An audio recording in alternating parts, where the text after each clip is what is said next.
क्या नाम है ताऊ आपका? संतोष सिंह पटेल। किसान होंगे, जाहिर सी बात है गांव में, किसान है। और भिंड ये जो किसान प्रधान क्षेत्र है, मैं गाँव किसान प्रधान में है, किसान भी हैं, लंबड़दार वो होते हैं पंजाब में, यहाँ पटेल हैं जी। पंजाब में लंबड़दारी बोलते हैं इसको, और यहाँ पटेली बोलते हैं। पंजाब की बात की और किसान की बात की, कुछ दिनों पहले अभी किसानों को लेकर सरकार ने 3 नए कानून बनाए। पंजाब सहित हरियाणा, पंजाब, राजस्थान, उत्तर प्रदेश, मध्य प्रदेश, पूरे देश भर में, लगभग पूरे उत्तर भारत में भरपूर उसका विरोध हुआ। लोग, किसान सड़कों पर उतरे। वजह जान सकते हैं? आप लोग भी सड़कों पर उतरे, क्यों उतरे थे? वहाँ का किसान पंजाब का समझदार है, सूझबूझ वाला है। दूसरी बात कि वहाँ थोड़ी थोड़ी ज़मीन है, थोड़ी थोड़ी काश्तकारी है। यहाँ क्या कि हम लोगों पे यहाँ आके पंजाब में ज़मीन की कदर थी, हमारे पुरखों को पता था कि ज़मीन की वहाँ कदर है और यहाँ ज़मीन की कदर नहीं थी जी। तब इन लोगों को 300-300 बीघा, 400-400 बीघा, 250-250 बीघा ज़मीन, तब तो जितनी ज़मीन जोत लो उतनी तुम्हारी थी। उस भूख के मारे हम यहाँ आए ज़मीन को, तो ज़मीन हम लोगों ने बहुत कर ली। पर अब ज़मीन कर रहे हैं, ज़मीन जितनी कर रहे हैं उसमें बचत तो हो ही नहीं रही। खर्चा दोगुना हो गया, तिगना हो गया, मजदूर नहीं मिल रहा, वो तो हार्वेस्ट नहीं हुए, ट्रैक्टर नहीं हुए, तो ज़मीन मेरा ख्याल अपनी कट भी नहीं पाए, खेतों में ही रह जाए, बंजर ज़मीन बन जाए, वो बंजर ही बन जाए, है कि नहीं। तो इसलिए डीजल, हमारा पेट्रोल पंप भी है, 7600 रुपये की डीजल की गाड़ी आया करती थी, टैंकर। जब 76 पैसे डीजल था तो 7600 की पूरी गाड़ी आती थी, टैंकर, जो टैंकर आता था टाटा का है। तो आज 16,000 का, 18,000 का ड्रम भर रहा है, जो 50 लीटर का ड्रम होता है, 200 लीटर का, 200 लीटर का। हाँ, वो एक ड्रम में उस टाइम में 3 गाड़ियाँ डीजल की आ जाती, 3 टैंकर आ जाते थे। 5 रुपये लीटर ऑयल था, 25 रुपये की कट्टी हुआ करती थी, आज कट्टी 750 रुपये की, 800 की, 900 रुपये की कट्टी है। सर, डीजल के दाम बढ़े, आपने कहा कि 75 पैसे रुपए का डीजल होता था, आज वो डीजल 80-85 के आसपास टहल रहा है। उस वक्त जो किसान की जो आय होती थी वो भी इसी के आसपास होती थी, लेकिन जब डीजल के दाम और खाद के दाम, यूरिया के दाम इतने आसमान छू रहे हैं, तो किसानों की फसलों के दाम घटते क्यों जा रहे हैं? घटते जा रहे, किसान सुविधा है, भोला है। अभी भी किसान उनके घर जा रहा है बेचने के लिए, या मेरे घर कोई आएगा बेचने तो मैं अपनी मर्ज़ी से खरीदूंगा। किसान का दुर्भाग्य ये है कि किसान को उसके घर ले जाना पड़ता है, वो फिर ऊपर को उल्ला के फेंकता है, फिर वो अपनी मर्ज़ी का भाव लगाता है। तो किसान सोचता है यार अब चलो छोड़ो, जो बिक रही बिक लो, तो वो बेचारा बेच के आना पड़ता है मजबूरी में। अभी पिछले 20 दिनों से लगभग हम इस क्षेत्र में हैं और तमाम जगहों पर गए, कृषि मंडियों में भी हमने देखा, डबरा की या ग्वालियर की तमाम कृषि मंडियों में देखा, लोग विरोध प्रदर्शन कर रहे थे कि धान के समर्थन मूल्य को बढ़ाया जाए, या जो समर्थन मूल्य तय किया गया सरकार के द्वारा उस पर भी खरीद नहीं हो रही है। क्या वजह है? क्या जो दलाल या जो बिचौलिए होते हैं उनकी वजह से दाम नहीं मिल पाता, या सरकार की तरफ से कोई ढिलाई रहती है? इस सरकार की ढिलाई है, सरकार उस पर पूरा कंट्रोल नहीं कर पा रही, सरकार हर जगह पे विफल है। सरकार का कोई भी काम, तौर तरीका किसी भी तरीके का अच्छा नहीं है।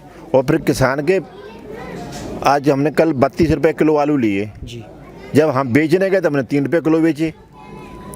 प्याज बेचने गए हमने 3 रुपये किलो बेची, आज हम कल प्याज लेने गए तो 200 रुपये पसेरी प्याज मिली हमको। जब हम बेच रहे हैं हमारी चीज़ 3 रुपये किलो बिक रही है, और जब हम लेने जा रहे हैं वो कोल्ड स्टोर में चलेगी, उनके हाथ में चलेगी, तो 300 रुपये किलो हो गई, 300 रुपये किलो हो गई। तो किसान बेचारा क्या करे?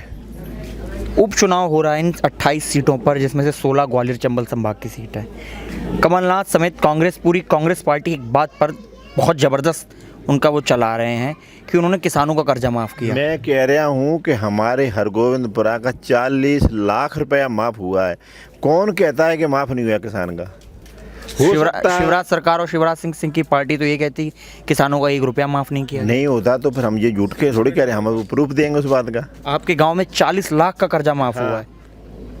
क्यों? हम बड़े काश्तकार हैं, किसी के 2-2 लाख से कम किसी का है नहीं। जैसे 2 लाख 10,000 भर दिए, 2 लाख माफ़ हो गए। हम 5 सदस्य हैं घर में, तो पांचों सदस्य को अलग अलग खाते हैं। तो 10 लाख रुपए माफ हो गए। अगर आज जनता मान रही है, खुद पर कृषि हम मंत्री माफ को अच्छा नहीं समझ रहे। जो माफ हो रहा है ना, इसको हम अच्छा नहीं समझ रहे। ये एक तरीके से कहा जाता है, जो उसको अर्थशास्त्री बताते हैं, इसको अर्थशास्त्र जो देश की अर्थव्यवस्था या जो राज्य की अर्थव्यवस्था होती है उसको नुकसान होता है। अर्थशास्त्री खुद कहते हैं कि किसानों को माफ़ी की जगह उनको सहायता दी जाए, उनको कम दाम पर डीजल मुहैया कराया जाए, यूरिया मुहैया कम दामों पर मुहैया कराया जाए और उधर फसलों के दाम बढ़ाए जाएँ। तो ये वही तो हम कहने जा रहे हैं। जैसे हमारा 10 लाख माफ़ हो गया, वो अच्छी बात नहीं है। जी, हमको बोरिंग दें, सब्सिडी उस बोरिंग में दें, पानी की व्यवस्था कराएं, नहर रोकें। बंदे का पानी जो चंबल में सारा पानी उठ के भिंड चला जा रहा है, तो ये पानी भिंड से भी निकल के जा सकता है। जब तुम इतने बड़े प्लांट लगाए हो, अरबों खरबों रुपए उधर लगा रहे हो, तो क्या जोरा के ऊपर ये चंबल रुक के क्या पानी नहीं मिल सकता? हमारा ये ग्वालियर चंबल संभाग सोना उपजेगा। इतनी बड़ी ज़मीन पंजाब में अच्छी नहीं है जितनी ज़मीन हमारे यहाँ ज़मीन अच्छी है। सिर्फ मर रहे हैं तो पानी से मर रहे हैं। मौजूदा सरकार ये दावा करती है कि वो किसानों के बेटे हैं, जो शिवराज सिंह है वो किसानों के बेटे हैं। लेकिन जब 2017-18 में एक आपने घटना सुनी होगी, बहुत ही एक तरीके से कहे मध्य प्रदेश के सिर पर कलंक के रूप में सामने आई, मंदसौर में किसानों के ऊपर गोलीकांड, इसमें 2-3 किसान मारे भी गए। कांग्रेस ने उसके खिलाफ जाकर खुद ज्योतिरादित्य सिंधिया ने जबरदस्त प्रदर्शन किया और कहीं ना कहीं अगर कांग्रेस की 15 साल बाद राज्य में वापसी हुई तो उस घटना को श्रेय दिया जाना चाहिए। लेकिन ज्योतिरादित्य सिंधिया जो कहते थे 18 के चुनाव से पहले कि शिवराज सिंह के हाथ उन किसानों के खून से रंगे हुए हैं, तो अब उन्हीं के साथ क्या जाकर ज्योतिरादित्य सिंधिया उन किसानों को न्याय दिला पाएंगे? क्योंकि वो न्याय नहीं दिला पाएंगे, पर क्योंकि हमारे पुरखजनों को सिंधिया जी लेके आए हैं। हमारी सिंधिया परिवार से हमदर्दी है, पर जब खाने को नहीं मिलेगा तो हमदर्दी क्या करेगी? बाप बच्चा समझ रहा है कि मेरा बच्चा है, जब बच्चा बेचारा भूख मर रहा है तो वो क्या करेगा? है कि नहीं?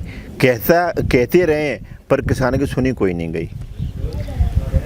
तो इसलिए कोई कहने वाली बात नहीं है। किसको अपन कहें खराब है, किसको कहें अच्छा है, तो सारे को गांव में परी मरी और अपनी अपनी पड़ी, सबन को अपनी अपनी पड़ी है। क्या लगता है आपको, कमलनाथ की जो कांग्रेस सरकार है वो किसानों की सुनेगी? किसान की तो सुनेगी, पर किसान सुनने कहाँ देते हैं? हम सरपंच बन गए गांव में, हमको 10 लाख मिल गया, नेताजी ने मेरे को फंड दे दिया।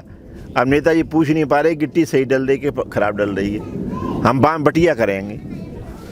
तो बाम में हम भी तो दोषी हैं, उसमें सरपंच भी दोषी है, उसमें सारे दोषी हैं। थोड़े थोड़े सबका ये सहयोग है इस देश को बर्बाद करने में। सभी का सहयोग, थोड़ा सबका भी, हर एक नागरिक का सहयोग, हर नागरिक, हर आदमी का सहयोग है।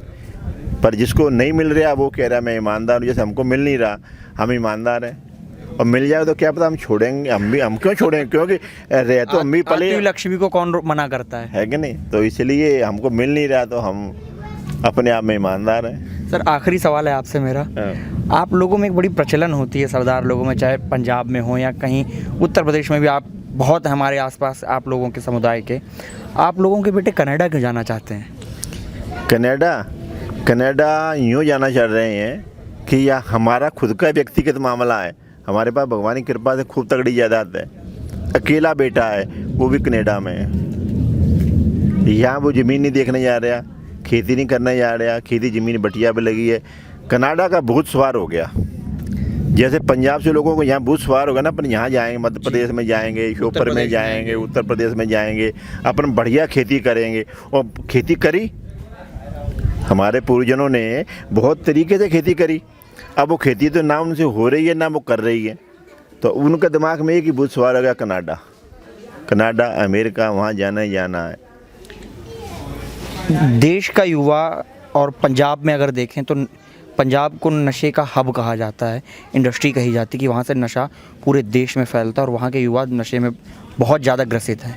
किस तरीके से उस नशे से आप, क्योंकि आप उनके आप उनके बड़े हैं, बुजुर्ग हैं, आप कहेंगे उनकी बात मानेंगे, तो इस देश का युवा किस तरीके से उस नशे की लत से बाहर निकल के आए? ऐसे सिख समाज को नशे में काफ़ी दूर है। जो हमारा अगला पोष है ना, ये शराब से, हर नशे से काफ़ी समझदारी से काम कर रहा है। जितनी पंजाब में नशा है ना, हम लोगों के यहाँ सिख समाज में उसके पास में भी नशा नहीं है, बहुत कम है लत ये लोगों को। तो ये बात है। तो किस तरीके से इस चीज़ से बचा जा सकता है? किस भगवान से जोड़ो, गुरुओं से जोड़ो, गुरु ग्रंथ साहब से जोड़ो, गुरबाणी का पाठ पूजा करो, नेम करो।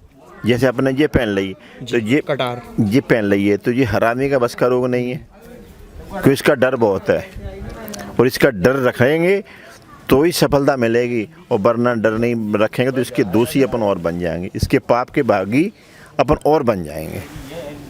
धन्यवाद।